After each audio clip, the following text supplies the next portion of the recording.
Hi, my name is Paige, and today I'm going to be talking to you about genetically modified crops and that they should be banned. Over 90% of corn, soybean, and cotton are genetically engineered. Genetically engineered crops are now a major part of our food system. Most things that you are consuming are genetically modified. Even potentially the ones that are labeled organic cannot necessarily mean that they're not genetically modified. Federal government should place stronger restrictions on genetically modified crops and reduce our dependence on them. According to the USDA agricultural economist Laura Dodson, in data updated in December 2025, over 90% of the corn, soybean, and cotton are genetically engineered. We have a huge problem. Lots of the crops are designed to survive herbicides. So, in order to keep the crops alive, farmers are spraying these plants with chemicals in order to keep them alive and keep these pesticides away.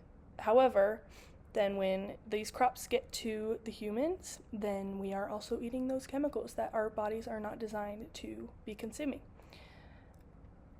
Farmers will also spray the crops so that the weeds die and then the crops survive, but repeated use of this means more chemicals are on there and more chemicals are in the soil, and it's a vicious cycle that America has fallen into.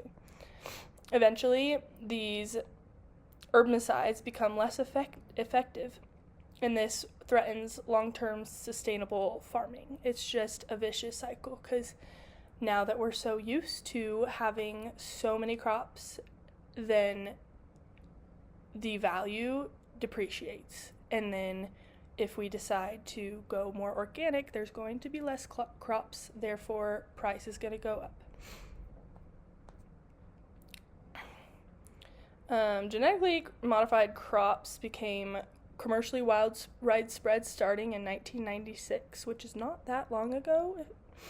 They're intolerant to herbicides. The herbicide intolerant soybeans went from 17% of acreage in 1997 to 96% in 2025. So it went from 17% to 96% within the span of, a couple decades, which is absolutely mind-blowing. About 2% of corn acreage uses herbicide-tolerant varieties, which is, 8% is truly organic and not genetically modified. So therefore, 8% of our population is getting good quality, not chemical foods. My citation for this one is also the USDA Economic Research Service reported in 2025 that 96% of corn acreage and 92% of corn acreage is now used herbicide-tolerant varieties. So the other side, I know that they do have benefits, which, again, there's more of it, which therefore we can price it at a lower price, which I know is a huge issue lately with grocery prices. You want to be able to go to the store and buy, say, lettuce or soybeans or corn for less than, a couple bucks per pound. However, you give and take on that. If you want to buy the corn for a cheaper price, there might be chemicals on it, therefore slowly chipping away at our bodies and having to go to the doctor more often. And the healthcare system is just also a vicious cycle where you're eating more chemicals, therefore having to go to the doctor more, therefore paying more. So it's health is wealth kind of thing. They can increase yields in some situations and can lower pesticide costs. But again, yes, there is a benefit to it, but if you think deeper into it, the long-term side effects are not worth the short-term cost and convenience.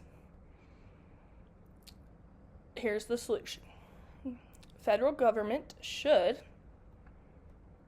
restrict over-reliance on the genetically modified crops. They shouldn't strictly have that. That is our main focus right now.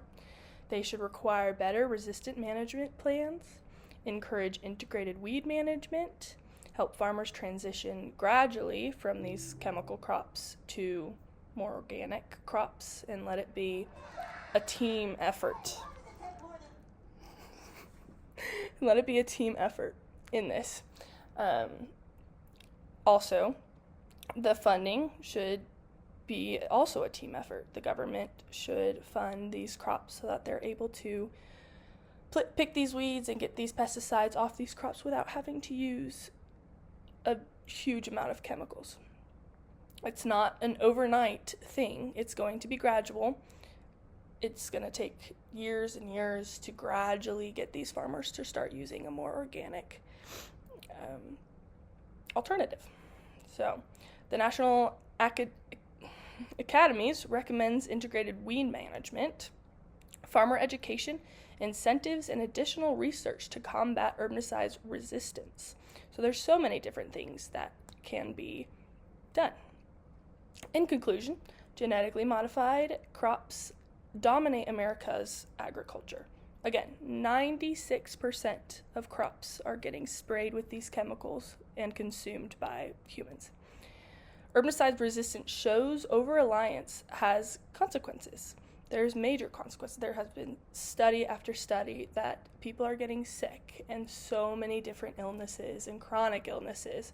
My mom, for example, has Hashimoto's, which now she can't eat gluten because her eyebrows were falling out.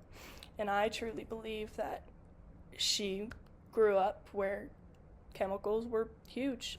You just ate what was there, and a lot of it was filled with chemicals and not truly supporting your body's function that it needs. We shouldn't wait until the resistance becomes even harder and more expensive to control. If we wait longer, it's just going to get harder and harder and more expensive. So I think we need to act now. Convenience today should not come at the expense of sustainable agriculture tomorrow. Thank you.